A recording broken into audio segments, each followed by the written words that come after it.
Yeah, my name is Navin Furtado. I'm a consultant spinal neurosurgeon in Queen Elizabeth Hospital, Birmingham, which is my main NHS practice.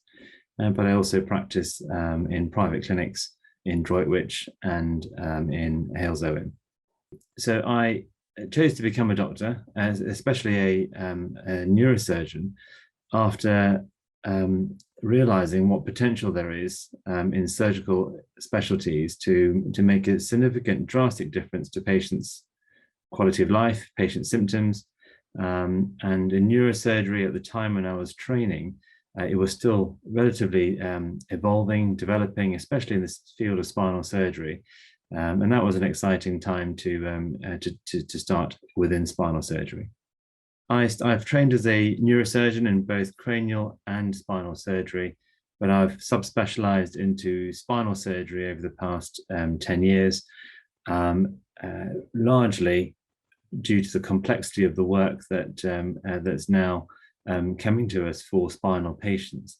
And so I will deal with anything from degenerative wear and tear problems affecting the spine to more complex problems like trauma reconstructions, infection, tumors, and adult deformity surgery as well.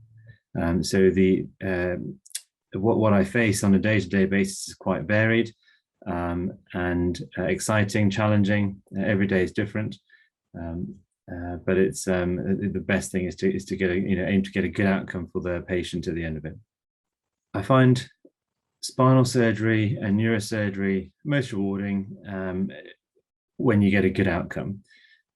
If you can develop a good relationship with the patient, understand where their problems are, what their expectations are, and work together to try and achieve as close to that expectation as possible. Sometimes we can't achieve 100% improvement in symptoms, but we aim to get as close as possible to that. And we have to work together with patients in order to achieve the best outcome possible. And that means educating patients problem, the realistic chances of improvement following intervention, and also just perhaps that surgery may not be the best thing for them, and non-operative treatment may be the way forward. So it's a continuous discussion with patients in order to achieve the right outcome for them. I think patients value the most time and taken to listen to them.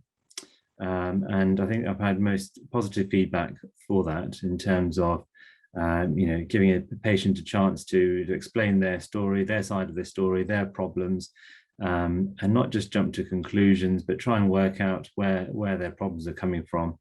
And that might mean a bit more detailed discussion, a bit more detailed investigation. But my feedback and my positive feedback has been, to that effect, that I take time to listen.